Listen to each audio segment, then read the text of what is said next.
Madam, Nurabad के लोगों की तरफ से एक अहम सवाल आपसे पूछना चाहूँगा। मैडम ने शादी क्यों नहीं की और आगे कोई इरादा है इस तरह? उसके बाद जब मैंने दूसरा इलेक्शन लड़ा 2002 में, मेरे ऊपर 15-20 मिलिटेंट अटैक हुए, माइन ब्लास्ट हुआ मिरहामा में जिसमें 3-4 लोगों की डेथ, शहीद हो गए।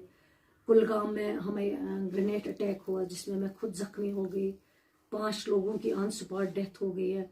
DK मरग जो ब्रिज नहीं था, बाद में मैंने ब्रिज बनवाया।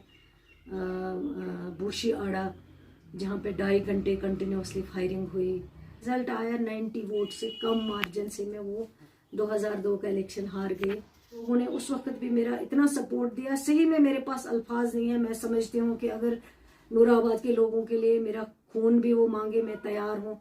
सबसे ताकतवर तब कहते थे इंडिया जो है इंदिरा है, इंदिरा जो है वो इंडिया है। तो इतनी ताकतवर वजीर आजम थी वो। तो आप ही क्या बात करते हो। आपका कोई ख्वाब नूराबाद के हवाले से? जब उन्होंने मुझे इस फील्ड में लाया, पहले मैंने उनको कहा मैं नहीं आऊंगी, आप खुद चले जाओ। लेकिन उस वक्त उन्होंने कहा नहीं, मुझे आपको ही लाना है, आपको चलना है। फिर मैं मजबूर हो गई। और आज तो मेरी माँ सबसे मेरी दोस्त है, मेरी हर चीज़ मैं उनसे शेयर करती हूँ, हर एक बात उनको कहती हूँ। कोई ज़रूरी मशवरा होता है उनके साथ सबसे पहले उन्हीं के साथ करती हूँ डिस्कस। और यही कहना चाहती हूँ कि मैं आपसे बहुत प्यार करती हूँ, आप मेरे लिए बहुत कीमती हैं। सब माएँ कीमती होती हैं, लेकिन मेरी माँ मेरे लिए सबसे अहम है, सबसे कीमती है। और मेरा जितना भी प्यार है, जितनी भी मोहब्बत है, वो मेरी माँ से मुझे मिली, जितना भी सपोर्ट मिला। मैं उनको यही कहना चाहती हूँ कि मैं आपसे बहुत प्यार करती हूँ, आप मेरे लिए बहुत कीमती हैं। मेरा सिलेक्शन हुआ है, मैंने MBBS के लिए नीट का एग्ज़ाम क्वालिफाई किया है। और मैंने GMC भोपाल से मैंने अपना MBBS का एडमिशन लिया। बिस्मिल्लाहिर्रहमानिर्रहीम, अस्सलाम वालेकुम, आदाब। मेरा नाम फयाज जमाल भट्ट है। नाज़रीन महतरम, आज का ये जो प्रोग्राम है जिसका नाम है जीना इसी का नाम है, हमने ये आप लोगों के लिए शुरू किया है। और ख़ासकर जो नई नस्ल है उन तक हम ऐसे शख्सियात की स्ट्रगल, उनकी जो ज़िंदगी के बारे में क्या वाक़ात रहे हैं वो आप तक पहुंचाना चाहते हैं, ताकि आप उनके उस तजुर्बे से कुछ हासिल कर सकें और आप ज़िंदगी में आगे बढ़ें। आज जिस शख्सियत को हमने अपने स्टूडियो में दावत दी है वो किसी तारुफ की मोहताज नहीं है। आपको बता दूं कि जिस शख्सियत को मैं आपके सामने आज रूबरू कराने जा रहा हूं, ये नूराबाद की बेटी, नूराबाद की बहन, जिन्होंने बहुत कुछ जिंदगी में देखा है। एक आंखों के पास, एक आंखों से दूर। बेटा अगर हीरा है, बेटी है कोहिनूर। आपको बता दें कि इन्होंने सियासत में एक अलग मुकाम बनाया है और ये 2 बार काबीना वजीर भी रही हैं। बिल्कुल, बहुत सारे दोस्तों ने सही समझा होगा, हमारी मुराद सकीना इतू साहिबा से। मैडम, बहुत बहुत शुक्रिया वक्त देने के लिए। आपका बहुत बहुत शुक्रिया, आप आए और आपने मुझे मौका दिया है कि मैं अपने नाजरीन से बात कर सकूं आपके ज़रिए, आपके प्रोग्राम के ज़रिए। प्रोग्राम का पहला हमारा ये सेगमेंट जो है जीना इसी का नाम है, क्योंकि ज़िंदगी उतार चढ़ाव का नाम ही है, दुख सुख का नाम ही है। पहला सवाल मेरा आपसे रहेगा, आपकी पैदाइश कहाँ हुई और जो इब्तदाई स्कूलिंग वगैरह उस हवाले से हमारे नाज़रीन को बताइए। मेरी पैदाइश जो है वो अनंतनाग में हुई है, जहाँ मेरा नानिहाल है। वहाँ मैंने बहुत टाइम गुजारा है। कुछ शुरुआत की तालीम मेरी वहीं से शुरू हुई है।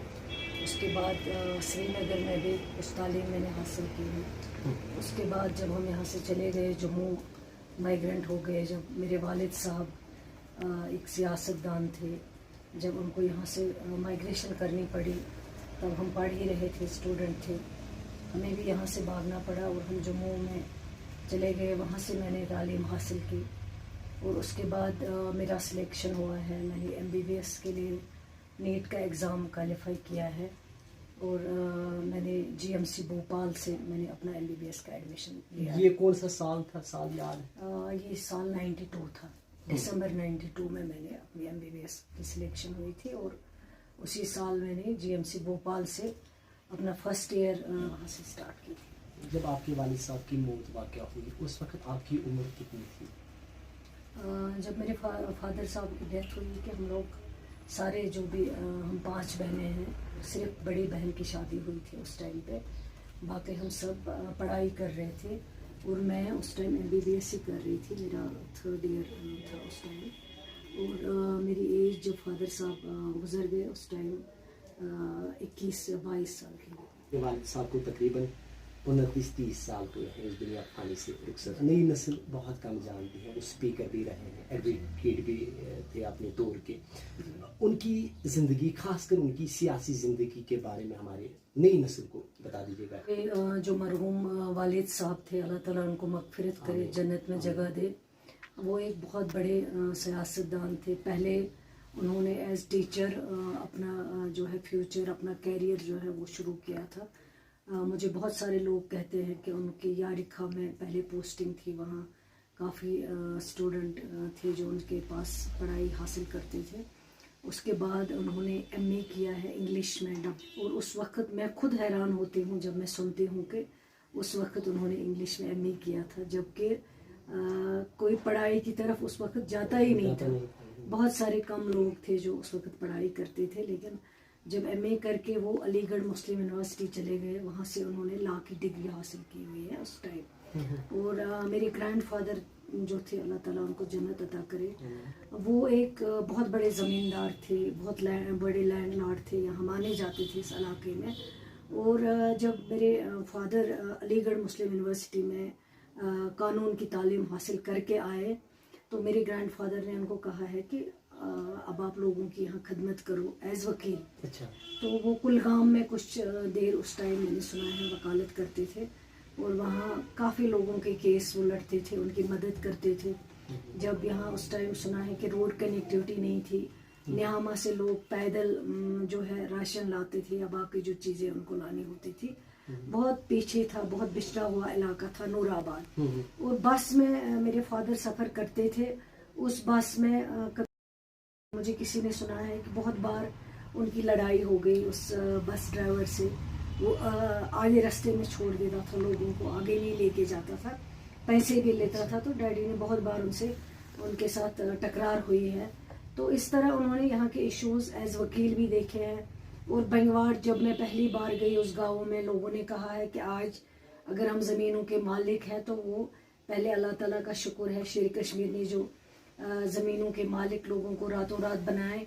और फिर उनको डॉक्यूमेंट नहीं दे रहे थे जो तहसील वाले थे, उस टाइम के तहसीलदार या उस टाइम के नायब तहसीलदार, वो उनको जो लोग थे उनको ज़मीनों के जो डॉक्यूमेंट देने थे वो देते नहीं थे। लेकिन कहते हैं फिर इतू साहब आए एज वकील। अच्छा। उन्होंने तहसीलदार को लाया और उनको कहा कि यहाँ बैठो और इनके जो डॉक्यूमेंट है वो इनके हवाले करो। लेकिन उनको आज तक ये चीज़ याद है। और जब मैं पहली बार जब मैंने इलेक्शन लड़ा, मैं एक जगह गुलजाराबाद गई, वहाँ मैंने एक पीएचई का पोस्ट देखा, बिजली के पोल देखे, तार देखी। मैंने लोगों को बोला कि ये इतने दूर दराज इलाके में, कहा किसने दिया? कहा ये इतू साहब ने दिया। उसके बाद डैडी ने इलेक्शन लड़ा पहला, जब वो मुस्लिम यूनिवर्सिटी अलीगढ़ से लॉ करते थे, वहाँ शेर कश्मीर शेख मोहम्मद अब्दुल्ला के साथ उनका एक बार सामना हुआ था। एज चीफ मिनिस्टर जो थे शायद शेर कश्मीर साहब वहाँ आए थे, तो वहाँ वो इंटरेक्शन कर रहे थे यहाँ के जम्मू कश्मीर के स्टूडेंट्स के साथ। तो वहाँ मेरे फादर भी खड़े थे। तो शेर कश्मीर को अल्लाह ताला मगफिरत करे, उन्होंने पूछा कि आप किस इलाके से हो? डैडी ने कहा दमहाल हाजीपुरा। तब यहाँ नूराबाद नहीं, तब नाड़वा कहते थे इस इलाके को। तो उसने उसके सिर पे हाथ रखा, कहा अच्छा इतने दूर दराज इलाके से, अच्छा जब आप वापस आओगे लॉ कंप्लीट करोगे तो मुझे आप मिल लेना। तो फिर मेरे फादर गए यहाँ। उस वक्त बहुत शेर कश्मीर शेख मोहम्मद अब्दुल्ला के साथ और भी लोग चलते थे। उन्होंने उनको कहा कि यहाँ अब ये लड़का जो है इसको मैं खड़ा करूँगा इलेक्शन के लिए, ये लड़ेगा वहाँ इलेक्शन, ये लोगों की खिदमत करेगा। कहा कि आप कैसे खिदमत करोगे? वहाँ यहाँ अब्दुल अजीज जरगर साहब हुआ करते थे, अल्लाह ताला मगफिरत करे, वो भी एक सीनियर पॉलिटिशियन रहे थे उस वक्त। तो वो जीत जाते थे, सिर्फ फॉर्म लेके जाते थे, वहाँ से रिजेक्ट होता था, दूसरे का जरगर साहब का कंफर्म होता था। तो मेरे फादर को शेख साहब ने पूछा कि आप कैसे ये सब मुकाबला करोगे? जरगर साहब मजबूत कांग्रेस के तरफ से हुआ करते थे। तो डैडी ने कहा, मेरी माँ मुझे सुनाती है, मेरे फादर ने कहा कि मुझे अल्लाह ताला का सहारा है सबसे पहले, उसके बाद शेर कश्मीर शेख मोहम्मद अब्दुल्ला जैसे हस्ती का हाथ जिस पे होगा वो किसी चीज़ का भी मुकाबला कर सकता है। तो फिर शेख साहब ने उनको कहा आप जो इलेक्शन लड़ो। फिर उन्होंने यहाँ आके कंटेस्ट किया, पहला इलेक्शन 77 में। हाँ, तब हमें नहीं कुछ उस इलेक्शन का आइडिया है, लेकिन मेरी माँ कहती थी जब मेरे फादर जाते थे जज से पब्लिक मीटिंग्स में, जब आते थे उनका गला बंद होता था। कहते फिर वो आते थे, वो गरारे करते थे नमक के, वो ये। तो कहते मेरे जो मेरे ग्रैंडफादर थे, उन्होंने मेरी माँ को बुलाया, कहा इसको बुलाओ जरा। तब लिहाज होता था एक बड़ा, बहू का नाम नहीं लिया जाता था। तब कहते थे वो दांतर वाले थे, उसको ले आओ। तो वो गई, उसने कहा क्या हंस दिलिए। तो मेरे ग्रैंडफादर ने कहा सब खानदारस कज लाख रुपये लगी चाहता इलेक्शन अभी तक कंपेनिंग में। तो मेरी माँ कहती मुझे शर्म आने लगी, मैं इसको कुछ, उसका बड़ा लिहाज था, मतलब जो भी औरतें थी वो मेरे ग्रैंडफादर से बहुत उनके मतलब इज्जत करते थे। तो उन्होंने कहा हंस क्या दलील से, कहा इसको बोलो जितने पैसे आज तक खर्च हुए हैं 2 लाख 3 लाख मुझसे ले लो कल, और जाके घर में बैठो, हमें नहीं लड़ना है इलेक्शन। रोज आके फिर गरारे करता है, मुझे अच्छा नहीं लगता है। उसको बोलो जाओ वकालत करो, या नहीं करना है तो बिजनेस संभालो, घर का कारोबार बहुत हुआ करता है। तो मेरी माँ ने कहा नहस क्या मानस क्या सुनो। तो मतलब ये सिचुएशन। फिर डैडी ने कंटेस्ट किया 77 में, और लोगों ने उसको कहा कहाँ जीतेगा ये तो साहब। लेकिन फिर जब जरगर साहब, जब काउंटिंग हुआ करती थी शुपयान में, मेरी माँ कहती थी उस टाइम शुपयान में काउंटिंग होती थी। तो काउंटिंग हुई तो जरगर साहब कुछ हजार पहले आगे चले गए 77 में। तो डैडी ने उनको कहा अच्छा आप अनाउंसमेंट करवाओ। जरगर साहब ने कहा नहीं कैसे करवाऊंगा मैं, आपकी जमानत जब्त करवाऊंगा। तो डैडी ने कहा अच्छा ठीक है। तो उसके बाद जब काउंटिंग आगे बढ़ी और डैडी कई हजार वोट जो है जरगर साहब से आगे निकल गए, और वो 77 का इलेक्शन उन्होंने जरगर साहब को 77 के इलेक्शन में पहले ही इलेक्शन में उन्होंने जीता है। और फिर फारूक साहब ने उनको अपने कैबिनेट में, उस टाइम शायद रेवेन्यू मिनिस्टर एमएस रेवेन्यू थी शायद, पेरेलाल हुंडो साहब के साथ। बाद दूसरा इलेक्शन लड़ा उन्हें, तब भी हम छोटे छोटे थे, तो वो भी वो जीत गए वो इलेक्शन। और उनको टाइम वो शायद स्पीकर रहे हैं असेंबली के। फारूक साहब ने उनको कहा यहाँ हमें बड़ा टफ मैन चाहिए, ये तो साहब से बढ़कर बोलने वाला कोई नहीं होगा, क्योंकि इस वक्त अपोजिशन ज्यादा है। फिर डैडी को उस टाइम स्पीकर बनाया गया, और गुलशाह साहब ने अल्लाह ताला मगफिरत करे, उसी टाइम उन्होंने गवर्नमेंट जो है गिरा दी थी। वो दिल्ली से इंदिरा गांधी जी ने वो एमएलए यहाँ खरीद के लिए फारूक साहब के कैबिनेट से, और इतो साहब उस टाइम स्पीकर, और उनके ऊपर काफी हमले किए गए। एंटी डिफेक्शन लॉ पहले इतो साहब ने इंट्रोड्यूस किया है उस असेंबली में। तो फिर उनके ऊपर बहुत अटैक्स हुए। गुलशाह साहब ने उनको बहुत ज्यादा लालच दी कि आप मेरे साथ ज्वाइन करो, मैं आपको डिप्टी चीफ मिनिस्टर बनाऊंगा। लेकिन डैडी ने उनको मना किया, उन्होंने कहा नहीं मैं नेशनल कॉन्फ्रेंस में ठीक हूँ। फिर जब अकॉर्ड हुआ एनसी और कांग्रेस के दरमियान, उस टाइम इतो साहब को मैंडेट नहीं मिला, जरगर साहब को मिला। फिर डैडी ने उनको बहुत सपोर्ट किया, उन्होंने कहा फारूक साहब का डिसीजन है, पार्टी का डिसीजन है, मैं आपको सपोर्ट करूंगा। तो उन्होंने सपोर्ट की है उनकी काफ़ी, और फिर जरगर साहब जीत गए। फिर डैडी को इन्होंने एमएलसी लिया है फारूक साहब ने। और यहाँ की जो बुनियाद है, चाहे रोड कनेक्टिविटी की बात करें, रूरल डेवलपमेंट का ब्लॉक उस टाइम पे तो साहब आए, डायरेक्टर साहब उस टाइम लेके आए, कहा 2 कमरों में उन्होंने ब्लॉक का इनॉग्रेशन किया रूरल डेवलपमेंट डीएचपुरा में। जब डायरेक्टर साहब ने कहा अकोमोडेशन नहीं है, तो साहब ने कहा बनाएंगे। आज मैं देखती हूँ कि उनका नजरिया, आप देखिए कोर्ट जो यहाँ पे है, बिल्डिंग जो खूबसूरत आज बनी है, वो डैडी ने उस टाइम जमीन लेके रखी हुई थी। आज जो यहाँ पे आरएनबी का डिवीजन है, सब डिवीजन, वहाँ जो एडब्ल्यू साहब बैठते थे, वो जमीन भी इतो साहब ने ली, और उस टाइम उसकी बिल्डिंग भी बनाई। पहले कोर्ट रखा बुनगाम प्राइवेट अकोमोडेशन में, बाद में यहाँ जमीन ली है। आज वो जमीन पॉसिबल ही नहीं है आपको लेना। रिसीविंग स्टेशन डीएचपुरा, जब मैं पहली बार, क्योंकि मैं कम रही इस इलाके में, जब मैं आई और फिर जब मैं 96 में पहली बार इन इलाकों में गई, तो मैंने वाकई देखा कि अगर किसी ने यहाँ पानी की बुनियाद रखी, स्कीमों की, बिजली की, रोड कनेक्टिविटी, एजुकेशन सिस्टम की, वो मरहूम शहीद वली मोहम्मद इतो साहब ने रखी है। आप पे बहुत बड़ी जिम्मेदारी भी है, क्योंकि जिस तरह मैंने पहले ही कहा कि 29-30 साल वालिद के बगैर गुजारना वही बेटी जानती है। जिस घर में भाई नहीं होगा, ज़्यादा बोझ आप पे।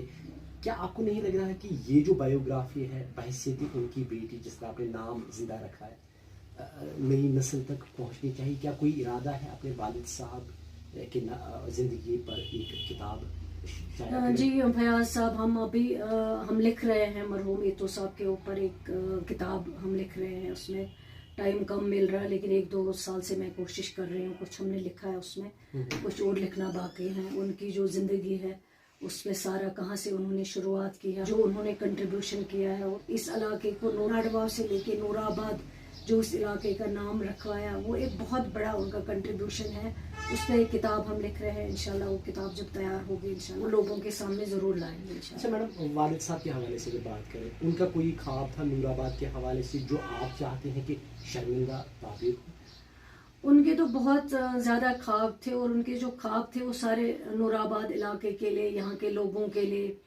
वो हर जगह गए हुए हैं, पैदल चल चुके, क्योंकि उस वक्त सिक्योरिटी की प्रॉब्लम नहीं हुआ करती थी हमारे एसटी भाइयों के पास। वो रात, मुझे याद है कभी कभार मैं छुट्टी पे आती थी तो रात को 1 बजे मेरी माँ उनको गेट खोलती थी। वो कहती थी आप आते नहीं और रात भर बाहर रहते हो, आप रात भर बाहर ही रह जाते। वो हंसने लगते थे, कहते थे नहीं आज फलानी जगह गए थे, हालन में गए थे, आज दानवाड़ साइड में गए थे, आज नंदी मरग गए थे। वहाँ लोगों के जो कोठे होते थे उनके घरों में बैठते थे, उनके साथ बातें करते थे, उनके साथ बहुत ताल्लुकात, करीबी ताल्लुकात थे उनको लोगों के साथ। और जो उनके ख्वाब थे इस इलाके के, वो अक्सर जिक्र करते थे कि बहुत ज़्यादा गरीबी है इस इलाके में, और वो चाहते थे यहाँ लोग खासकर तालीम ज़्यादा से ज़्यादा हासिल करें और अपने बलबूते पर खड़ा हो जाए, अपने लेवल पे आगे बढ़ सके, ताकि इनको ऐसी कुछ सहूलियात फराहम की जाए जो ये आगे निकल सके और उनको किसी की मदद की ज़रूरत ना पड़े। और डिग्री कॉलेज डीएचपुरा उनका एक बहुत दीरीना ख्वाब था। वो समझते थे कि मेरे टाइम पे डिग्री कॉलेज होना चाहिए, मेरे नूराबाद के बच्चों को। अनंतनाग शायद उस टाइम था, फिर कुलगाम हुआ। फिर मैंने सोचा कि ये मरहूम इतो साहब का जो ये ख्वाब अधूरा रहा है, मैंने बहुत कोशिश की है। और उमर अब्दुल्ला साहब की मशकूर हों, जब वो चीफ मिनिस्टर थे उन्होंने 27 कॉलेज, इसमें नूराबाद का नाम नहीं था, जो गवर्नमेंट ऑफ इंडिया ने अप्रूव किए थे। अच्छा। लेकिन जब मैं गई तो मैंने कहा इस तरह इतो साहब का ये बहुत दीरीना ख्वाब था, और वो डिग्री कॉलेज मैंने लाया, उसको अप्रूव करवाया, और उसकी बिल्डिंग मैंने 16 करोड़ में बनवाई।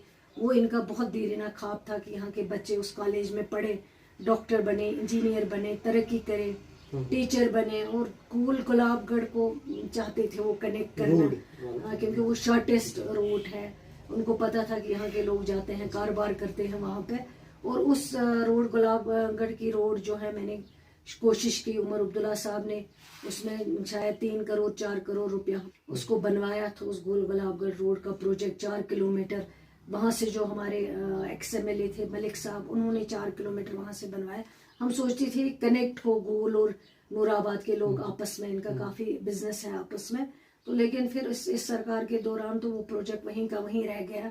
और गरीबी बहुत है इस इलाके में। वो चाहते थे कि यहाँ के बच्चे पढ़े, गरीब ना रहें, डेवलपमेंट में हिस्सा हो, उनकी तालीम में हिस्सा हो, रोजगार उनको मिल सके। और आप यकीन नहीं करेंगे, जब इतो साहब शहीद हुए, एक दिन उनकी फाइल खोली मैंने कई उनके एप्लीकेशन उनके पास उस बैग में मुझे मिले। और जब मैं नाम पढ़ती थी, कहीं गुलजाराबाद से कोई, कुटामरग से कोई, खुल अहमदाबाद से कोई, टंगमरग से कोई, मतलब इस तरह की, मैं खुद हैरान हो गई। मैंने सोचा देखो, खुद लिखते थे अपने हाथ से एप्लीकेशन, और उनकी हैंड राइटिंग इतनी खूबसूरत थी, शायद ही आज के दौर में मैंने इतना खूबसूरत किसी का लिखा हुआ देखा। यानी हम उम्मीद करेंगे ये जो खुतूत वगैरह ये उस किताब में इंशाल्लाह शाया हो। जरूर। हम उम्री में आपके ऐसे वालिद का साया जो है वो उठ गया, उसके बाद वाले हालात से कैसे आपने मुकाबला किया? कि मैं MBBS कर रही थी जब मरहूम इतो साहब शहीद हो गए। मैं उस टाइम GMC भोपाल में, जो मध्य प्रदेश है, वहाँ पे डॉक्टरी कर रही थी। तो मेरे वालिद से 2 दिन पहले उस दिन बात हुई थी, और मेरे वालिद ने मुझे कहा था कि ईद के बाद हम आएंगे, मेरी मदर और वो मेरे पास। मैं उस टाइम ईद पे नहीं आई थी क्योंकि छुट्टियाँ नहीं मिल पाई थी, बहुत उन्होंने मुझे कहा था, लेकिन किसी वजह से छुट्टियाँ नहीं मिल पाई। और हमारा शायद 3rd ईयर का उस टाइम एग्ज़ाम था, जिसकी वजह से मैंने डिले किया है। तो फिर उसके बाद 2 दिन मेरी बात नहीं हुई। कुछ उनको गिला लगा मेरा कि आई नहीं ईद पे। 2 दिन उन्होंने मुझे फ़ोन किया, 2 दिन मैंने फ़ोन नहीं उठा पाई मैं उनका। और तीसरे दिन जब मैं कॉलेज जा रही थी, वहाँ जब छुट्टी के दौरान वापस आई, मेरी रूममेट और मैं बैठी थी रूम में ही, तो अचानक मुझे मेरे मेसबाज जो थे वहाँ, उन्होंने आवाज़ दी कि कोई मिलने आया हुआ। और जब मैं नीचे गई, लेकिन मेरे फादर ने उस टाइम मुझे कहा था कि अगर कोई भी आपसे मिलने आएगा या फ़ोन के लिए बुलाएगा बाहर, तो आप नहीं जाया करना, क्योंकि हालात यहाँ बहुत ख़राब थे। कुछ किडनैपिंग हुई थी यहाँ से भी, कुछ पॉलिटिशियन की बेटियाँ।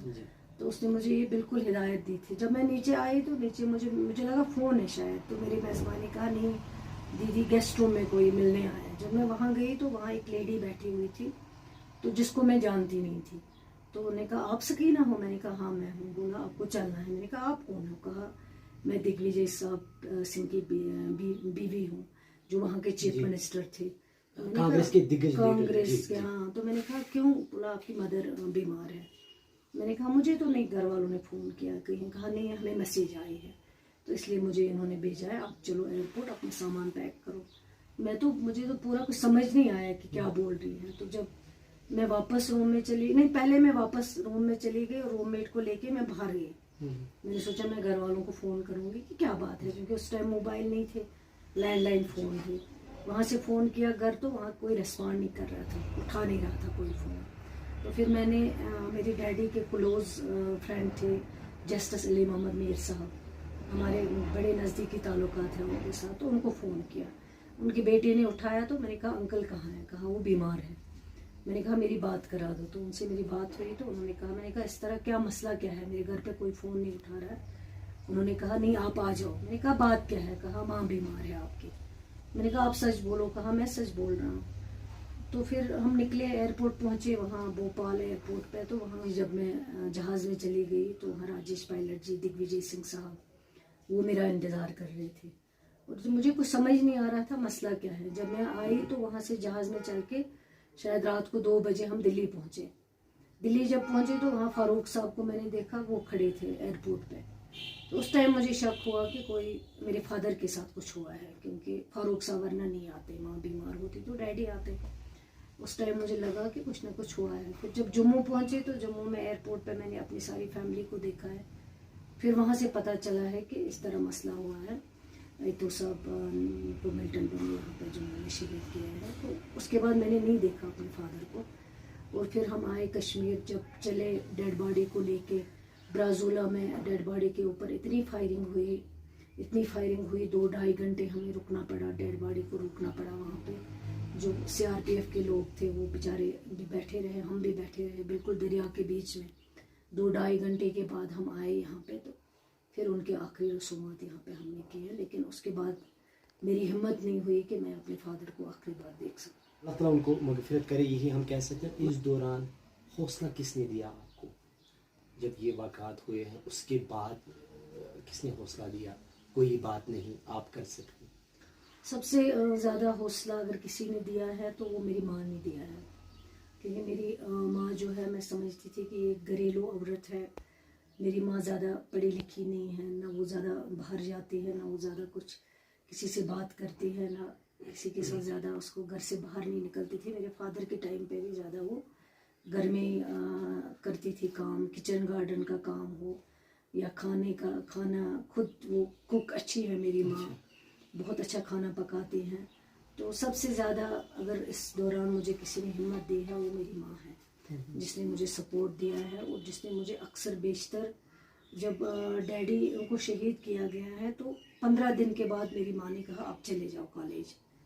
हालांकि मैं मेंटली तैयार नहीं थी, बहुत डिस्टर्ब हो गई मैं, बाद में बीमार भी रही काफ़ी ज़्यादा, 5-6 महीने टोटल बीमार रही मैं। लेकिन मेरी माँ ने मुझे कहा आप चलो, जाओ आप।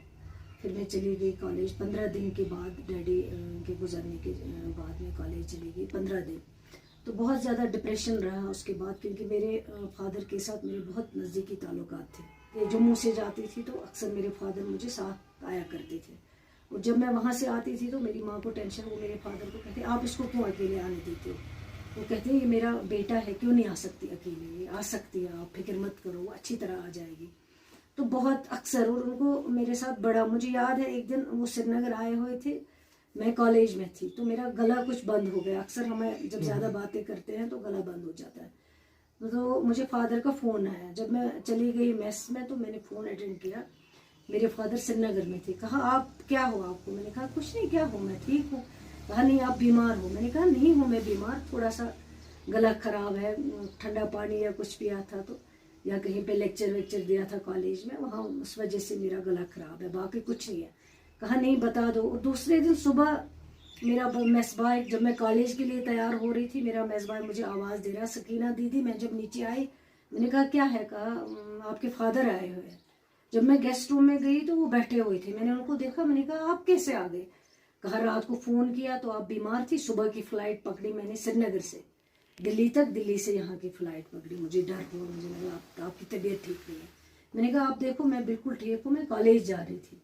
तो मतलब उनको बड़ा, मतलब सभी बेटियों को बहुत प्यार करते थे, 5 बेटियों को। कभी उनका ये, हालांकि मेरी ग्रैंड मदर जो थी, अल्लाह ताला मग़फ़िरत करे, वो हमेशा कहती थी कि निचू इटू सबस मिशु कोड़े हो छस। तो मेरे फादर उनको बहुत मना करते थे, वो तो ये बोलो ही मत मेरे सामने, आप ये बात मत करो। और मेरी जो नानी थी वहाँ जो नानिहाल में, उसको भी कभी कभी लगता था इनसे मिस कोड़े बहुत निचू होता है अक्सर कश्मीर में, आप समझते हो। तो उसको भी बहुत डांटते थे, कहते ये मेरी बेटियाँ नहीं हैं, मेरे बेटे हैं ये, मुझे कभी इस चीज़ का नहीं है कि बेटा नहीं है मेरे पास। तो वो बिल्कुल बहुत डिफरेंट इंसान थे, वो बहुत लविंग थे, वो मतलब बहुत बेटियों को प्यार करते थे, बहुत इज्जत देते थे। जब भी कभी मेरे दोस्त आते थे, मेरी फ्रेंड्स आती थी, जब उनको पता चलता था मेरी फ्रेंड्स आई हुई है, सबसे पहले वो उसी कमरे में आता था, उनसे बात करता था, अच्छा क्या करते हो, कैसी पढ़ाई चल रही है। मतलब वो बिल्कुल डिफरेंट फादर थे। कैसे लोगों से शायद ही कोई दुनिया में ऐसे फादर होंगे जो इतना कुछ हमें प्यार करते थे, और हमारे बिल्कुल दोस्त की तरह थे। कोई भी बात जो हो उनके साथ शेयर करना, उनको बता देना। अक्सर देखा गया है जिन कम उम्री में जिनके वालिद हो या वालिदा वो जब गुजर जाते हैं, तो फिर वो जो लड़कियां बिलखुसूस वो हिम्मत हार जाती हैं। कभी कभार ये भी सुनने में या देखने में मिलता है कि वो खुदकुशी करते हैं। और ऐसी लड़कियों के लिए बहसियत आपके पास तजुर्बा है, क्या कुछ कहना चाहते हैं? नहीं देखिए, मौत और ज़िंदगी जो है वो अल्लाह ताला उनके हाथ में है। हमें इस चीज़ पे मुसलमान को यकीन होना चाहिए कि कुल्लुन नफ्सुन ज़ाइक़तुल मौत, हर एक इंसान को जो है मौत का प्याला जो है वो पीना है। टाइम कब मुकर्रर होगा वो अल्लाह ताला के हाथ में, इंसान के हाथ में नहीं है। लेकिन ये अचानक बेवक्त जब मौत हो जाती है, चाहे फादर हो चाहे मदर हो, ये एक बहुत मुश्किल टाइम है। जो खासकर बच्चे होते हैं उनके लिए माँ बाप का साया चले जाना, और वो हम लोग सारा कुछ हमारा डिपेंड होता, हम लोग कभी सोचते नहीं हैं कि हमारे पेरेंट्स है, खुदा न खास्ता उनको कुछ होगा। हम लोग समझते हैं कि ये ज़िंदगी भर जो है हमारे साथ है। लेकिन कभी कभी ऐसा वक्त आता है, जैसे मेरे फादर चले गए अचानक, मतलब यहाँ से नमाज के लिए गए, वहाँ से वापस नहीं आए। इस तरह के बहुत हादसे होते हैं, लोगों के पेरेंट्स चले जाते हैं बच्चों के, और वो बच्चे बहुत कभी डिप्रेशन में चले जाते हैं, कभी कोई खुदकशी कर लेता है। लेकिन मैं समझती हूँ कि ये चीज़ ठीक नहीं है। मुश्किलें तो हैं बहुत ज़्यादा, लेकिन इन मुश्किलों से निकलना, इन मुश्किलों को फेस करना, और ये भी एक बहुत टफ चीज़ है। लेकिन अल्लाह ताला हिम्मत, अगर आप खुद कोशिश करोगे, और अल्लाह ताला आप खुद ब खुद हिम्मत देता है। जैसे इतू साहब जब चले गए, तो जब मैं 15 दिन के बाद कॉलेज अटेंड करने गई, कर पा रही थी, वहाँ मेरी पढ़ाई नहीं हो पा रही थी, इतना डिप्रेशन था, मुझे कुछ समझ नहीं। हालांकि मेरी जो वहाँ बैचमेट थे या मेरे क्लासमेट जो मेरे साथ MBBS करते थे, उन्होंने मेरा बहुत सपोर्ट किया, इवन कॉलेज वालों ने मेरा बहुत सपोर्ट किया। मगर हो जाता है मेंटली इंसान डिस्टर्ब, जो फादर आपके लिए इतना कुछ करता है, आपको उंगली पकड़ के चलाता है। और मेरे फादर तो अक्सर, मुझे याद है जब वो कपड़े लाते थे, सूट लाते थे हमारे लिए, सबसे पहले मुझे बुलाते थे कि आपको कौन सा सूट पसंद है, कौन सा दुपट्टा आपको पसंद है। तो इस तरह की सिचुएशन अब अचानक आ जाती है, वो इंसान आपकी ज़िंदगी में नहीं रहता है। ये एक बहुत बड़ा दुख है, ये एक बहुत बड़ी आपकी ज़िंदगी में खलिश है। उस खलिश को कोई दुनिया की कोई ताकत नहीं, पूरे कोई रिलेशन पूरा नहीं कर सकता है। ये एक माँ बाप का ही रिलेशन होता है। लेकिन उस चीज़ से निकल के बाहर आना है आपको। अगर आपको माँ बाप का नाम जो है उसको जिंदा रखना है, उनके लिए अगर कुछ करना है, अगर वाकई उनके नाम के लिए कुछ करना है, फिर आपको जिंदा रहना है और अपनी ज़िंदगी को आगे बढ़ाना है, आगे चलना है। वो बहुत ज़रूरी है। मुश्किलें तो आती है, लेकिन उन मुश्किलों के बावजूद भी आपको निकलना है और ये चीज़ें फेस करके आगे बढ़ना है। मैडम, नूराबाद के लोगों की तरफ से एक अहम सवाल आपसे पूछना चाहूँगा, मैडम ने शादी क्यों नहीं की और आगे कोई इरादा है इस तरह? मैं तो सबसे पहले मैं समझती हूँ कि जब मैंने पहला इलेक्शन लड़ा 96 में जब आई मैं, और मैं समझती थी कि मैं वापस चली जाऊंगी, क्योंकि मैंने बैचमेट जो मेरी थी, मैंने कहा मेरा जो भी यहाँ सामान है रूम में, इसको आप टच नहीं करना। मैं 15 दिन, उस टाइम 14 दिन की कैंपेनिंग थी। मैंने कहा 14 दिन के बाद में वापस आऊँगी, क्योंकि नूराबाद में मुझे कोई नहीं जानता है और मेरा तो है भी नहीं, पॉलिटिक्स के साथ मेरा कोई है भी नहीं, ABCD मुझे पता नहीं है। तो उन्होंने कहा अच्छा ठीक है। जब मैं आई और मैंने यहाँ के लोगों का प्यार और मोहब्बत जो उनको इतू साहब के लिए था, जहाँ मैं खड़ी हो गई, एक पहली बार जब आई डेजपुरा में मार्केट में, मुझे लोगों ने गाड़ी से उतारा, हालांकि देर हो गई थी, कहा नहीं कुछ कहो, क्योंकि मुझे कुछ पता नहीं था। मैंने सोचा मैं क्या बोलूँगी, लेकिन उन्होंने बहुत मजबूर किया और मैं एक दुकान के पास में खड़ी हुई तो मैंने 2 लफ्ज़ उनको कहे। मैंने कहा आप मुझे नहीं जानते हो, मैं इतू साहब की बेटी हूँ, आप इतू साहब को जानते हो, लेकिन मैं आई हूँ इसलिए कि जैसे इतू साहब आपकी खिदमत करते हैं मैं भी करूँगी, अगर आप मुझे मौका दोगे, सपोर्ट दोगे तो इंशाल्लाह मैं भी आपके लिए कुछ करूँगी। तो हर एक इंसान जो वहाँ खड़ा था उसकी आंखों से आंसू निकल आए, रोने लगे वो जब इतू साहब का नाम सुना। घर तक मुझे पैदल लेके आए, इतना कुछ उन्होंने प्यार दिया। नूराबाद के लोगों ने, यहाँ की बहनों ने, यहाँ की माओं ने, बुजुर्गों ने, जवानों ने मुझे कभी कमी नहीं महसूस होने दी कि आपके पास भाई नहीं है। उन्होंने कहा हम आपके भाई हैं, हम आपके साथ खड़े हैं। तो मैं समझती हूँ कि इस मेरे सियासी कैरियर में आज जहाँ मैं पहुंची हूँ, सबसे पहले अल्लाह ताला की मेहरबानी, उसके बाद नूराबाद के लोगों की मेहरबानी।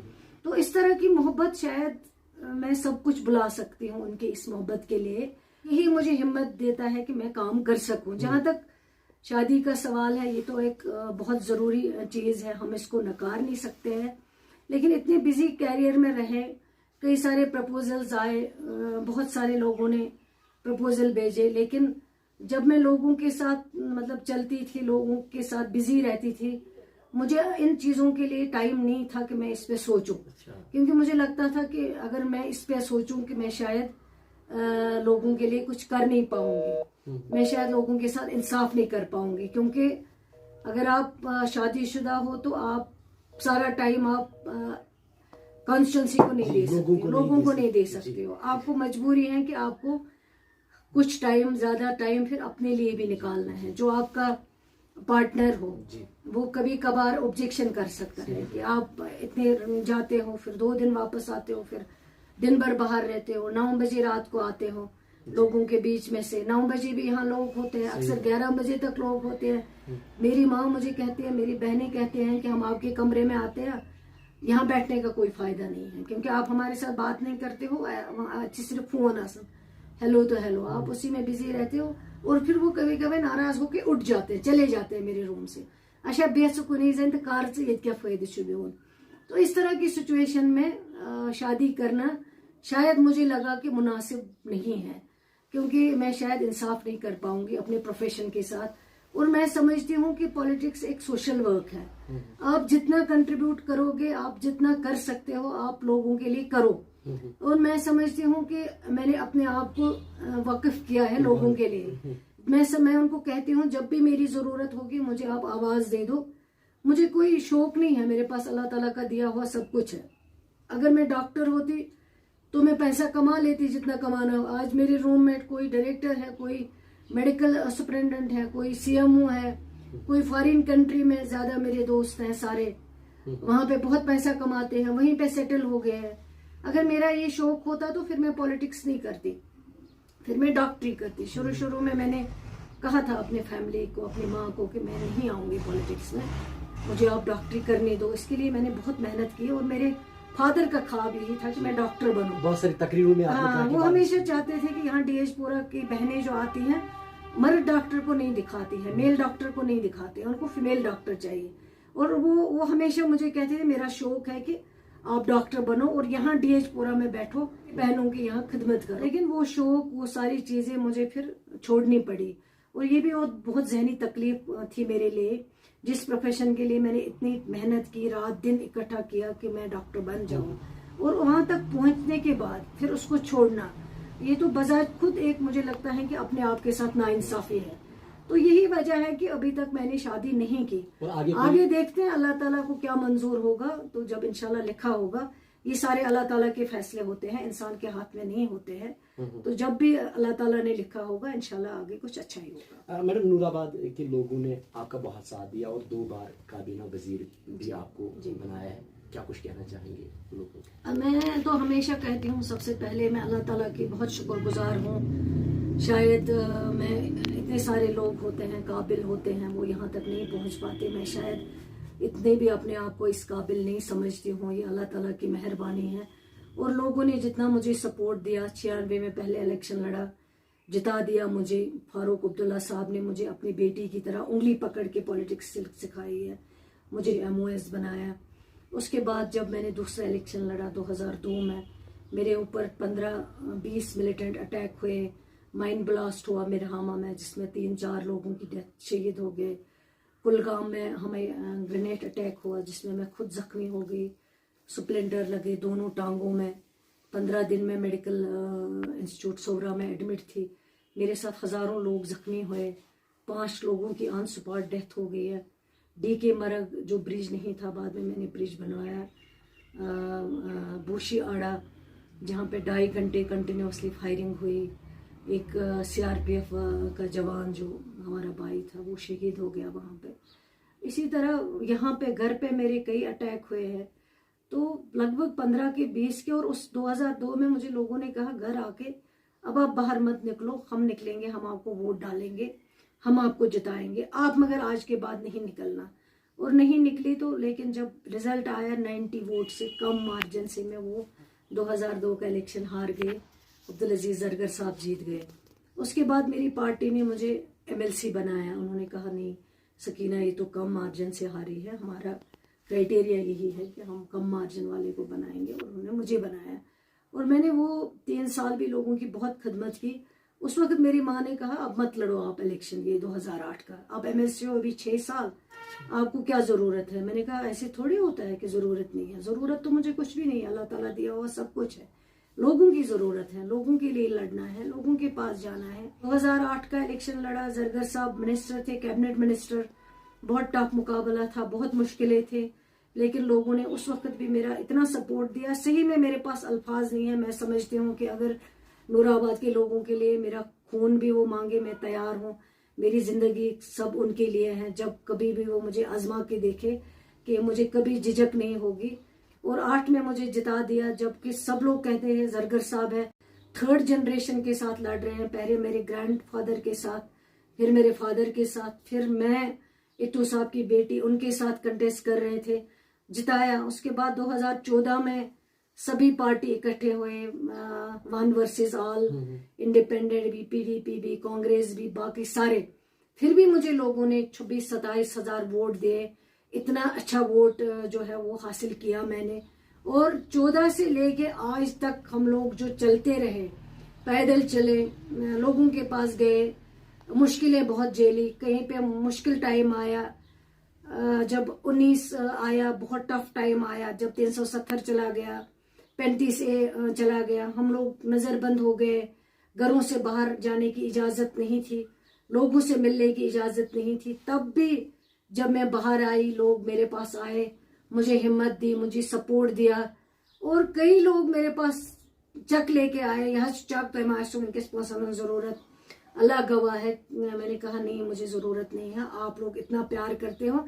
मैं समझती हूँ कि इन लोगों का ये एहसान, इन लोगों की ये कुर्बानियां, इन लोगों का ये मोहब्बत, इन लोगों का प्यार जो है, ये मुझे हिम्मत देता है कि मैं आगे बढ़ती हूँ। लोगों ने बहुत मेरे ऊपर हमले किए, किसी ने कहा औरत है, इसके पीछे चलोगे वो।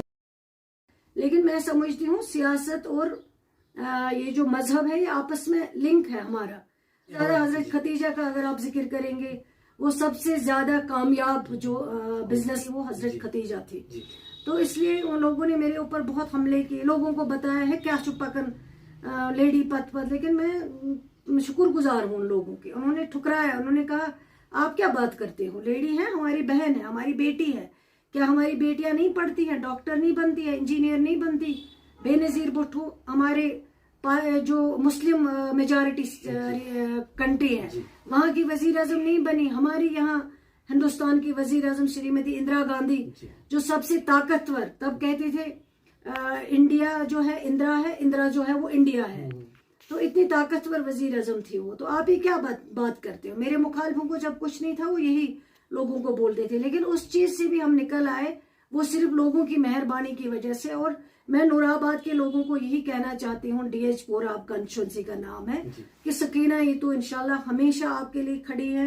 अगर आपको मेरी खून की जरूरत है, जहां पे भी मेरी जरूरत है, मुझे आवाज दीजिए, मैं इंशाल्लाह हमेशा आपके साथ साथ हूँ, जितना मैं कर सकती हूँ। मैंने ये कभी नहीं सोचा इलेक्शन आज है तो इसलिए मेहनत करती हूँ।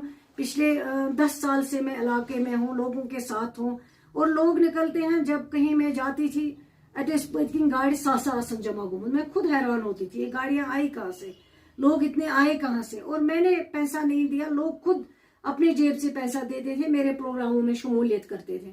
मैं उनको कहती थी तो पान थकराउन तो है तो ये गाड़ी आनंद मायनो, लेकिन वो मानती नहीं थे। वो कहते थे आप एक गाड़ी लेके क्यों चलोगे, हम आपके साथ हैं, हम आपके साथ चलेंगे। जब मेरे मुखालिफों को सिक्योरिटी की 10-10 गाड़ियां साथ होती थी, और अब बाकी जो बड़ी बड़ी गाड़ियां उनके साथ वो चलती थी, सिक्योरिटी आगे पीछे होती थी। लेकिन लोगों ने मुझे कहा महसन सिक्योरिटी, हम आपके भाई हैं, हम आपकी बहनें हैं। जहां जाती थी बहनें सबसे पहले आती थी, उनकी मैं शुक्रगुजार हूं। और मैं अल्लाह ताला से हमेशा दुआ मांगती हूँ कि मुझे हिम्मत दे, मुझे ताकत दे। जो ये लोग मुझ पे एतमाद करते हैं, भरोसा करते हैं, मैं उनको इस एतमाद में पूरा कर सकूं, उनकी ये मोहब्बत और जो प्यार है उनको उसको लौटा सकूं, कभी उनको मेरी वजह से तकलीफ ना पहुंचे। ने कहा कि वालिद साहब का एक ख्वाब था डिग्री कॉलेज या रोड वगैरह, आपका कोई ख्वाब नूराबाद के हवाले से? मेरे तो बहुत ख्वाब है, उसमें से कुछ ख्वाब पूरे हुए, जैसे ये डिग्री कॉलेज, नए तहसील एडमिनिस्ट्रेटिव यूनिट्स। हम एक ब्लॉक में आते थे, पूरी कॉन्स्टिट्यूंसी के लोग दिन भर खड़े होते थे, धक्के खाते थे। हमने मंजगांव में रूरल डेवलपमेंट ब्लॉक दिया, डोर स्टेप्स पे आप लोग जाते हैं, वहां पे अपना काम कराते हैं। DK मरग में मैंने दिया। रिसीविंग स्टेशन में चाहती थी कि यहाँ हर ब्लॉक में एक एक हो, वो नहीं हो पाया, एक ही हम कर पाए, वो नागाम में कर पाए। बूशियाड़ा का ब्रिज जो मेरा एक बहुत बड़ा ख्वाब था, जब भी पानी आता था, बारिश होती थी, लोग डिस्कनेक्ट हो जाते थे यहाँ के इस साइड से, वो ब्रिज मैंने बनाया। उसमें उमर अब्दुल्ला साहब ने मेरी बहुत मदद की है। और मेरा ख्वाब है, मैं चाहती हूँ तालीम यहाँ लोग ज्यादा से ज्यादा, और यहाँ एजुकेशन सेक्टर पे हम ज्यादा से ज्यादा काम कर सकते हैं। हेल्थ सेक्टर में मैं समझती हूँ आज तक फेलियर है हमारा जम्मू कश्मीर में, बिल्कुल फेलियर है। आज आपको डर लगता है, आपका यहाँ सब डिस्ट्रिक्ट है DH-4, आप यकीन नहीं करेंगे, डर लगता है इंसान को, बीमार जो होता है, अगर मैं जाऊंगा मुझे पता नहीं क्या होगा। मेरा ये एक दीरीना ख्वाब है कि हम हेल्थ सेक्टर में, जो जैसे केजरीवाल साहब ने वहां दिल्ली में वो महले क्लिनिक खोले हैं, मैं समझती हूँ अगर इस तरह हम नूराबाद में कर सके, इससे बढ़कर अचीवमेंट कुछ नहीं होगी। क्योंकि यहाँ हॉस्पिटल बन जाते हैं नाम के लिए, हमारा दनियों में है, क्या होता वहां पे कोई डॉक्टर अवेलेबल नहीं है, आपको खुल में है कुछ भी नहीं, वहां कोई फर्स्ट एड आपको नहीं मिलता है। खुरी बटपोरा में है, मंजगांव में है, इसी तरह पहलू साइड में है, लेकिन ना होने के बराबर है। महवा में है, लोगों को कोई फायदा नहीं है, लोग डरते हैं। और बिल्कुल जो मैंने यहाँ ख्वाब देखा था, मैंने एक सब डिस्ट्रिक्ट हॉस्पिटल बनवाया था, 16 करोड़ की बिल्डिंग हमने बनाई थी। मेरा एक ये प्रोजेक्ट था, ड्रीम प्रोजेक्ट, ताकि मैं यहाँ पे हर फैसिलिटी रखवा सकूं। डॉक्टर्स हो, हर, चाहे वो आर्थो का डॉक्टर हो, वो यहाँ पे प्रेजेंट होना चाहिए, चाहे वो आई स्पेशलिस्ट हो, वो यहाँ पे आना चाहिए। और मैंने सोचा था कि अगर हमें इसके लिए प्राइवेटाइजेशन भी करनी पड़ी, अगर हमें प्राइवेट लेवल पे बुलाने पड़ेंगे डॉक्टर्स जो अच्छे हैं। कश्मीर के डॉक्टर हमेशा काबिल है, उनका कोई दुनिया में मुकाबला नहीं है, लेकिन बदकिस्मती है उनके पास फैसिलिटीज नहीं है। और सरकार का इसमें बिल्कुल आज तक फेलियर है हेल्थ सेक्टर में। लोग तरसते हैं, जहां आपको 15 वैकेंसी है, DH-4 सब डिस्ट्रिक्ट है, आप मुझे बताइए क्या है यहाँ पे, कोई डॉक्टर ही नहीं है। लेडी डॉक्टर आपको जरूरी है। आज भी बहनें हमारे ST की बहनें हो या नॉन ST की बहनें हो, डॉक्टर को नहीं दिखाना चाहती है, लेडी डॉक्टर को दिखाना चाहती है। गायनोकोलॉजिस्ट आपके पास कोई नहीं है। तो ये एक बहुत बड़ा हमारा ख्वाब है। मैं चाहती हूँ कि अल्लाह ताला करे ये ख्वाब हम पूरा कर सके। और लोग ऐसे मर जाते हैं, उनको कोई इलाज नहीं हो पाता। उनके एक घर में गई मैं, दूर दराज इलाका था, नंदी मरग दुबदुबन में, वहां जब ताज़ियत के लिए गई, वहां घर में गई तो वहां उन्होंने कहा इसके वो जो लेडी थी, कहा इसका खामद मर गया, उसकी डेथ हो गई। मैंने उस लेडी को पूछा, वो लेडी जो थी इतनी गरीब थी, उसके घर में खिड़कियां नहीं लगी थी, बच्चे छोटे छोटे थे, कुछ भी नहीं था, वाहिद एक सहारा था वो उसका हस्बैंड था। फिर किसी ने कहा इसका भाई भी 6 महीने पहले मर गया। मैंने कहा उसका क्या हुआ, इनको क्या बीमारी थी, कहा किडनी फेलियर हुआ है। और यहाँ की वाटर सप्लाई, मैं आपको बताऊं, दमहाल हांजीपोरा की जो वाटर सप्लाई इस टाइम चल रही है, और बाकी गाँवों का तो खुदा ही हाफिज है। इस वाटर सप्लाई की वजह से हजारों लोग मर जाते हैं, क्योंकि उनको इतना गंदा पानी, लोग लेटरिनों का इस्तेमाल उन्हीं दरिया में करते हैं जो हम यहाँ पानी पीते हैं। फिल्ट्रेशन प्लांट एक हमारे टाइम पे हमने अप्रूव किया था, आज तक वो फिल्ट्रेशन प्लांट इस सरकार के दौरान फंक्शनल नहीं हो पाया। मेरा दीरीना ख्वाब है, एक तो हम पानी लोगों को साफ सुथरा दे पाए, जिसकी वजह से हजारों लोगों की मौत हो जाती है और बीमारियों का शिकार हो जाते हैं। दूसरा, मेरा ये हेल्थ सेक्टर का मेरा बहुत इंपॉर्टेंट ख्वाब है। मैं चाहती हूँ इस सेक्टर में हम काफी कुछ कंट्रीब्यूट करें।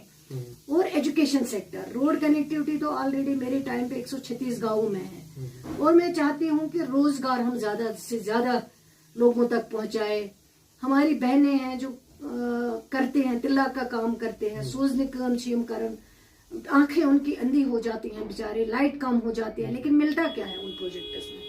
ICDS प्रोजेक्ट है हमारे पास, जिसमें हम बहनों को तवज्जो दे सकते हैं। पहले भी दिए 2 प्रोजेक्ट मैंने टाइम पे, एक दिया है दमाल हाजीपुरा 96 में, पहलू में दिया है, उसके बाद तो कुछ भी नहीं हुआ।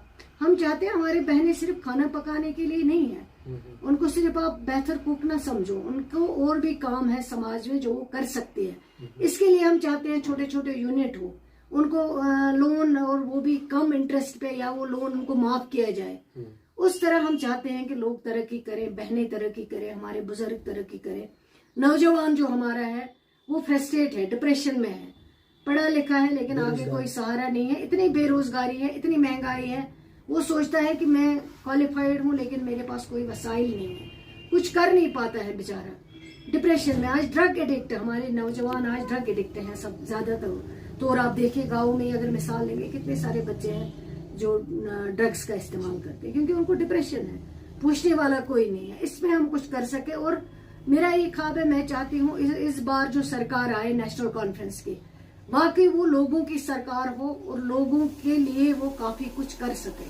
और उसमें मेरा भी यही ख्वाब है कि मुरादाबाद के लिए, DH पूरा कॉन्स्टिट्यूंसी के लिए मेरे काफी कुछ इरादे हैं। इंशाल्लाह लोगों की दुआ होनी चाहिए। मैं सोचती हूँ कि इस बार ये सब चीजें हम इनमें कामयाब रहने चाहिए और ये हम कर पाए। आखिरी कमेंट आपसे लेना चाहूंगा, जिस तरह आपने कहा कि वालिद साहब कह रहे थे मेरे बहनों को या मेरी माँ को कि ये बेटा है जी, फिर जब आपने वो पूरा किया, क्योंकि घर की बागडोर वगैरह, फिर जो 3 बहनों की शादियाँ, तो आज आपको आपकी माँ जो है आप पे फख्र कर रही है कि वाकई उनके जो हस्बैंड, आपके जो वालिद साहब, वो कह रहे थे कि बेटा है। मेरी जो माँ है पहले बचपन से लेके मेरा उनके साथ ज्यादा नहीं है, मेरे फादर के साथ ज्यादा था। अक्सर उनको मेरे ऊपर लड़ाई होती थी। मेरी माँ कहती थी आप इसको ज्यादा करते हो, ज्यादा सर पे चढ़ाते हो। हाँ, माँ के साथ इतना नहीं था। अब उनको फिर उस चीज का, मेरी माँ को रिग्रेट हो गया बाद में, जब उन्होंने मुझे इस फील्ड में लाया। पहले मैंने उनको कहा मैं नहीं आऊंगी, आप खुद चले जाओ, लेकिन उस वक्त उन्होंने कहा नहीं, मुझे आपको ही लाना है, आपको चलना है। फिर मैं मजबूर हो गई। और आज तो मेरी माँ सबसे मेरी दोस्त है, मेरी हर चीज़ मैं उनसे शेयर करती हूँ, हर एक बात उनको कहती हूँ। कोई ज़रूरी मशवरा होता है उनके साथ सबसे पहले उन्हीं के साथ करती हूँ डिस्कस। पॉलिटिक्स की कोई हालांकि उनको कोई ज़्यादा नहीं है, लेकिन तजुर्बा उनको बहुत है। मेरे वालिद साहब के साथ टाइम पे तब से वो लेके पॉलिटिक्स को देखती हुई आ रही है। और मेरा सबसे सपोर्ट जो इस टाइम भी पॉलिटिक्स में है वो मेरी माँ है। मैं उसके साथ हर चीज़ शेयर करती हूँ, बैठती हूँ, डिस्कस करती हूँ। और आज वो सचमुच वो कहती हैं कि उसको फक्र होता है कि सकीना इतू जो है वो मेरी बेटी है। तो उस माँ के लिए कुछ कहना चाहेगी? मैं तो यही कहती हूँ कि मेरी माँ जो है वो सबसे मेरी बड़ी ताकत है। अल्लाह ताला से दुआ करती हूँ उनको लंबी उम्र अल्लाह ताला दे और हमेशा मेरी साथ रहे, सेहत उनको अल्लाह ताला दे। और यही कहना चाहती हूँ कि मैं आपसे बहुत प्यार करती हूँ, आप मेरे लिए बहुत कीमती हैं। सब माँ कीमती होती हैं, लेकिन मेरी माँ मेरे लिए सबसे अहम है, सबसे कीमती है। और मेरा जितना भी प्यार है, जितनी भी मोहब्बत है, वो मेरी माँ से मुझे मिली। जितना भी सपोर्ट मिला आज मुश्किल हालात के बाद, जब मैं चली, जब मैं खड़ी हुई, उसमें अगर किसी का रोल है, इसलिए लंबी उम्र दे अल्लाह ताला, सेहत दे। और मैं उनको यही कहना चाहती हूँ कि मैं आपसे बहुत प्यार करती हूँ, आप मेरे लिए बहुत कीमती हैं। बहुत बहुत शुक्रिया, जिस तरह आपने खुल के दिल से बात की। हम उम्मीद करेंगे कि जो ख्वाब है ये पूरे हो जाए। आपका बहुत बहुत शुक्रिया फयाज साहब, आपका बहुत बहुत शुक्रिया। तो मुझे लगता है दिल पे एक दबाव था जो आपकी वजह से मैं बाहर ला पाई, बात कर पाई। और मुझे उम्मीद है जो सुनने वाले होंगे, जो नाजरीन होंगे, उनको भी इस चीज़ को एहसास होगा कि ज़िंदगी में क्या क्या मुश्किलें झेलता है इंसान और किन मुश्किलों से निकल के बाहर आ जाता है। और इसी का नाम है जीना जीना इसी का नाम है, बिल्कुल। बहुत बहुत शुक्रिया नाज़रीन मोहतरम। अगले शुमारे तक आप उस फयाज जमाल को इजाज़त दीजिएगा। अगले शुमारे में किसी और शख्सियत से आपकी बात कराएंगे जिन्होंने ज़िंदगी में कुछ खोया है, कुछ पाया है। जीना इसी का नाम।